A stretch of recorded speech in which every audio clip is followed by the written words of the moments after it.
Good morning, everyone. I'm Sonali. Today we will be talking about the female reproductive system. Before I kick off, I want to give my gratitude to the acharyas, gurus, Nutan ma'am, Yogini Guntas, and all my fellow classmates of batch 57. Very grateful for this opportunity and the journey we've been on in the last 1.5 months. As an icebreaker, today I wanted to do a quick activity. We'll keep it quick, sweet, and short. I would like everyone to put their 5 fingers up in the air. And as I say the statements, 5 statements, if it's relatable to you, put a finger down. I hope that's clear. Okay. Put a finger down if you've ever had to hide a pad when you were at school or work.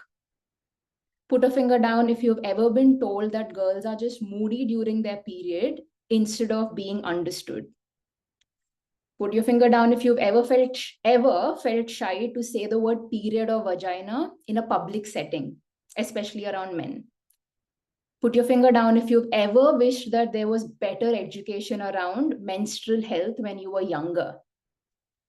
And lastly, put your finger down if you will ensure that you will educate your child, whether a girl or a boy, as well as your partner, about the female body and the cycle.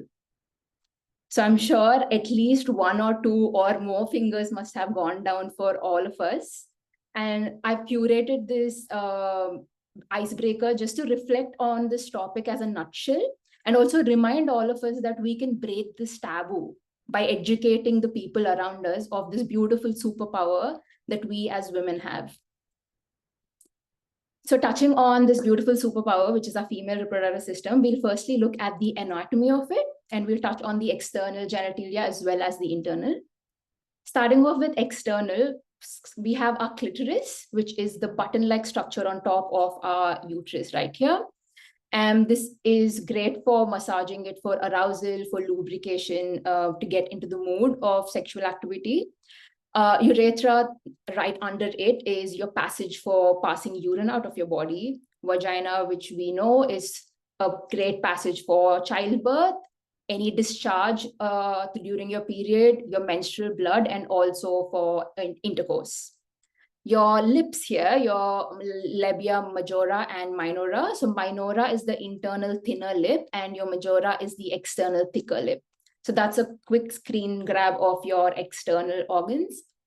Looking at the internal part of it, we'll start off with our uterus, which is what we've spoken about multiple times. Our uterus is where we can nourish, hold, the womb, the baby grows in there, in that cavity in our female reproductive organ.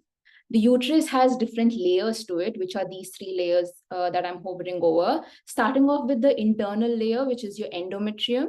That's where the implantation of the fertilized egg happens. And if not, that's the layer that shreds. Your myometrium, which is this section here, which is your muscular layer of your uterus, and your perimetrium, which is your external layer, the outer layer, which is like a protection coating for your uterus. And vagina is something that we already touched on. Going up your vagina comes your cervix, which is like a neck-like structure giving way to childbirth as well as your menstrual flow.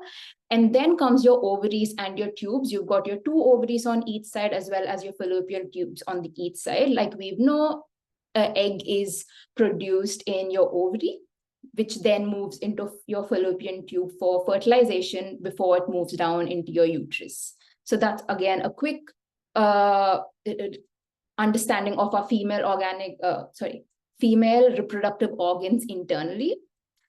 And we've spoken about uterus. Uterus has different stages, the growing, fully grown, as well as your degenerative state.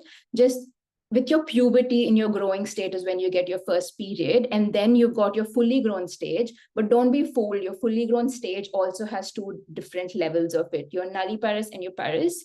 Your nulli is before your first childbirth, and then your other version of your uterus in the fully grown stage is your parous, which is after your first childbirth. The difference quickly between these 2 is your second one, which is your parous, is heavier.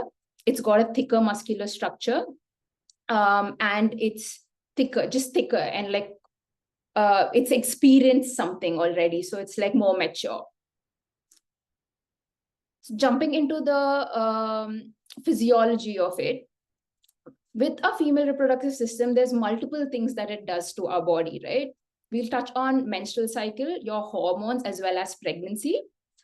With your menstrual cycle, there's also 4 different stages from day 1 to day 28, which is your usual cycle. It varies women to women because our bodies are different. Starting off with your menstrual phase, which is when your endometrium as well as the unfertilized egg is shredding out of your body through your vagina. That lasts for 5 days. Post that comes your follicular phase, when the whole process begins again, where the egg is being formed in your ovaries before it moves into the tubes in your ovulation phase. Ovulation phase lasts for a good 5 days. This is the best time for you to do intercourse if you want to get pregnant. And then finally comes your luteal phase, when the egg is fully ready. If it's fertilized or unfertilized, it will still move down to your uterus. And if it is fertilized, that's when it embeds into your endometrium, which I've already mentioned as your inner layer.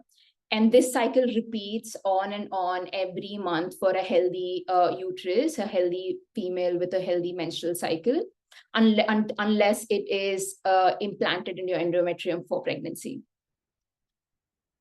Throughout the cycle, there's a lot of hormonal changes as well in a female. We'll talk about the hormones that are related to our female reproductive organs, which is your estrogen and progesterone.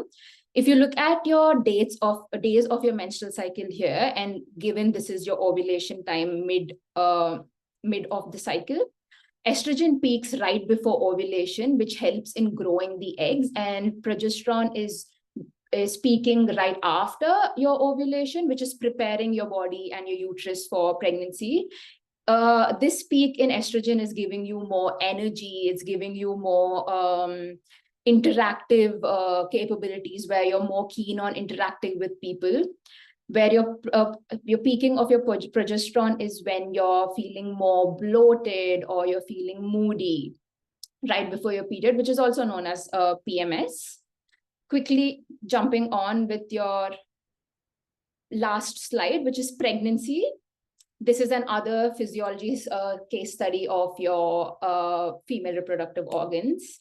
Quick summary, we've touched on the anatomy and physiology, and we looked at the different organs as well as what they can do. So that's all from me. Thank you and namaste.